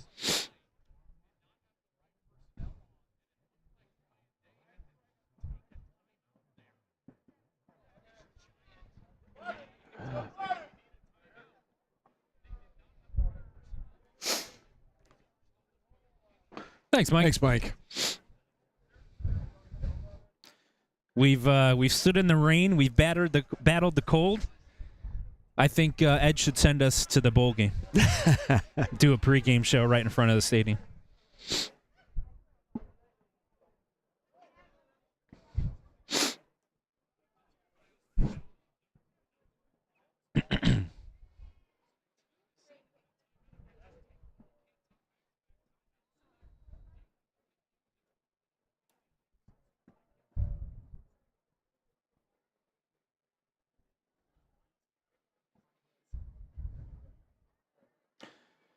Ohio State has 0 first downs in the fourth quarter.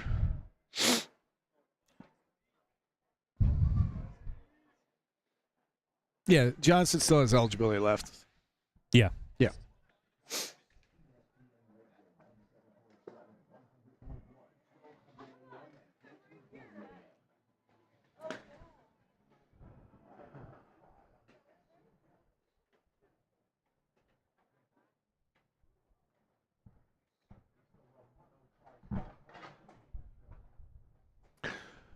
All right, Stephen Fani, Mike McAllister with you for about another 10 minutes or so. We're about 20 minutes away from kick between Syracuse and Miami, 3:35 kick, assuming this Clemson-South Carolina game draws to a close prior to that on ESPN. 2-minute warning right now in Clemson, South Carolina. Tigers lead at 14-10 on the Gamecocks, but South Carolina has the ball inside the red zone, 1st and 10 from the 14-yard line, so we will keep our eyes on that. Elsewhere around the ACC, last night we saw just an unbelievable game between Georgia and Georgia Tech. Georgia rallies from down 2 touchdowns late to beat Georgia Tech in 8 overtimes, 44-42. Stanford lost to San Jose State 34-31. As for today, Duke rallies to beat Wake Forest 23-17, and Louisville all over Kentucky 41-14. Those are the finals from today. Pitt and BC just getting going in Chestnut Hill. Again, Syracuse-Miami 3:30, SMU-Cal at 3:30. SMU either way already in the ACC title game, but they've got designs on the college football playoff. North Carolina State, a 3:30 start as well. Tonight, Florida State from Tallahassee at 7 o'clock, and then Virginia Tech, 8 o'clock is the start time there in Blacksburg.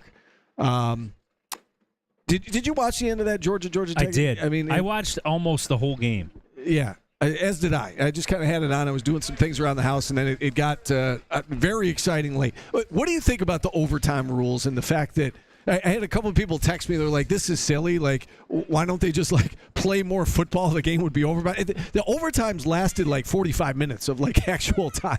What do you think about the overtime rules in college football the way they are now? I don't mind the forcing you to go for 2 after you score a touchdown, starting I think with the second or third overtime. Second overtime, yeah. But then alternating 2-point conversions as a way to decide a game, because if Georgia loses that game, that could have ended up keeping them out of the college football playoff. Yeah.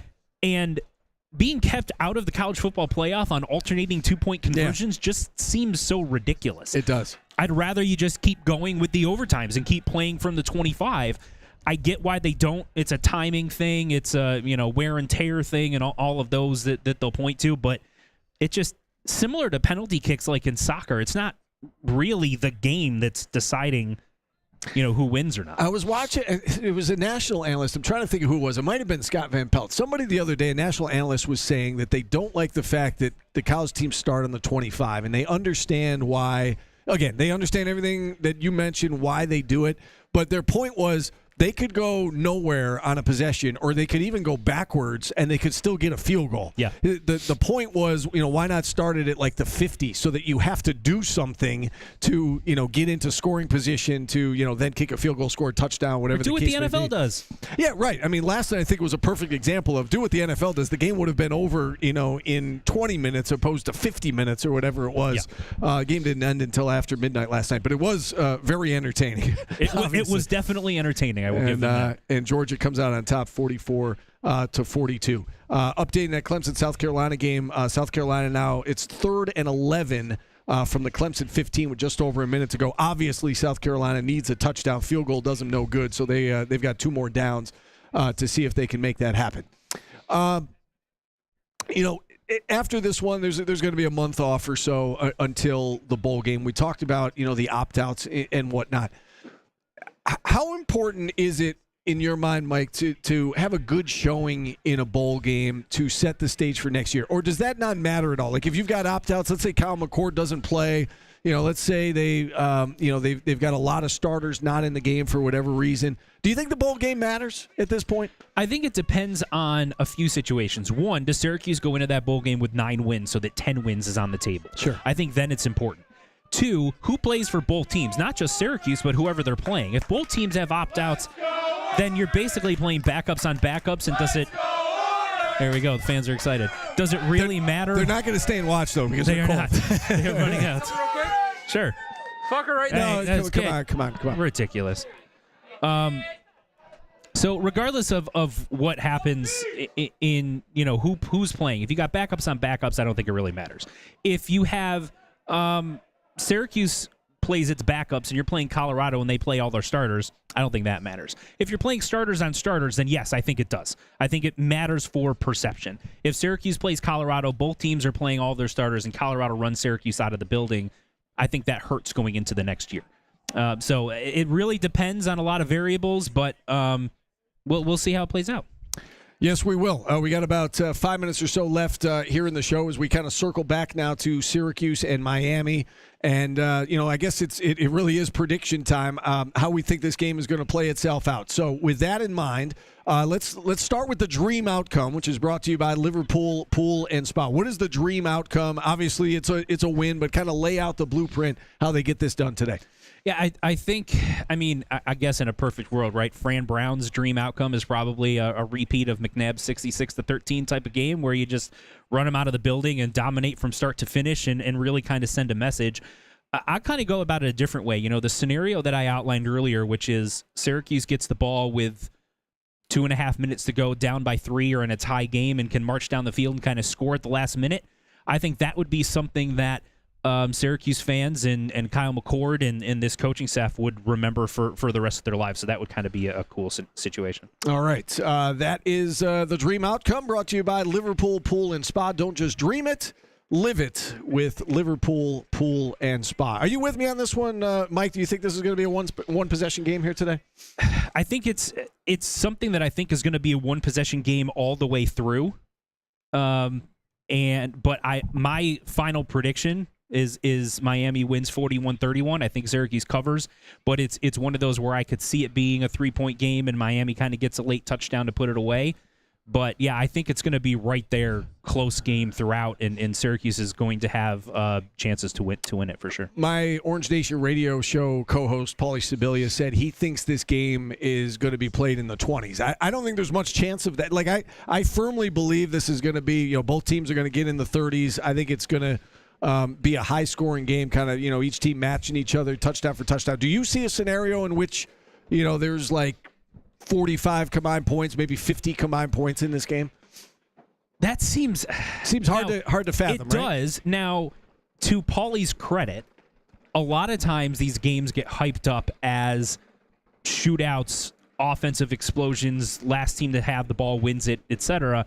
And weird things end up happening and the defenses end up playing well and it ends up being 24-21. I can see that happening. I'm not saying that would be ludicrous. However, going into it, any reasonable prediction, I feel like, is that both teams are going to score a lot of points. I think so, too. I think this game's going to be in the 30s. Somebody stopped by during one of the commercials earlier and asked us, for a prediction. And I said, do you want the honest prediction? And he was like, yeah.